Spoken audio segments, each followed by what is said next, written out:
और मैं आपकी जानकारी के लिए बताना चाहता हूं, इस देश में जब इस देश की संख्या भारत अंग्रेजों के गुलाम था 30 करोड़ से ज्यादा थी, तब यहां 80 लाख लोग वोट करते थे। सुधार होने के बाद जब बाबा साहब अंबेडकर ने इस बात को देखा, उन्होंने इस बात पर आपत्ति दर्ज कराई और पहली बार बहिष्कृत हितकारिणी महासभा के जरिए अपना मेमोरेंडम दिया कि हमारे देश में लोकतंत्र नहीं है, हम गुलामों के गुलाम हैं, कमजोर वर्ग के लोग, इसलिए वोटिंग राइट सबको मिलना चाहिए। फिर गोलमेज कॉन्फ्रेंस हुई, राउंड टेबल कॉन्फ्रेंस, और बाबा साहब अंबेडकर ने तर्क के आधार पर अंग्रेजों के सामने इस बात को साबित किया कि जब तक अंतिम बालिग व्यक्ति को वोट का अधिकार नहीं मिलेगा तब तक इस देश में लोकतंत्र फल फूल नहीं सकता है, तब तक लोकतंत्र स्थायी नहीं हो सकता है।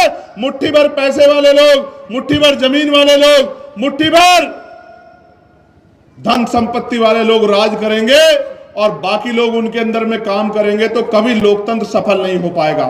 इसके बाद क्या परिवर्तन हुआ आपको पता है? इसके बाद यह परिवर्तन हुआ कि कमजोर वर्गों को वोट का अधिकार मिला। मैं आपको और जानकारी देता हूं, उन 80 लाख वोटर में एक भी महिला नहीं थी, किसी भी धर्म की, किसी भी जाति की।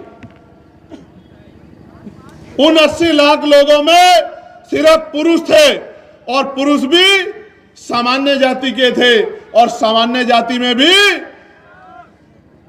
जो संपन्न थे,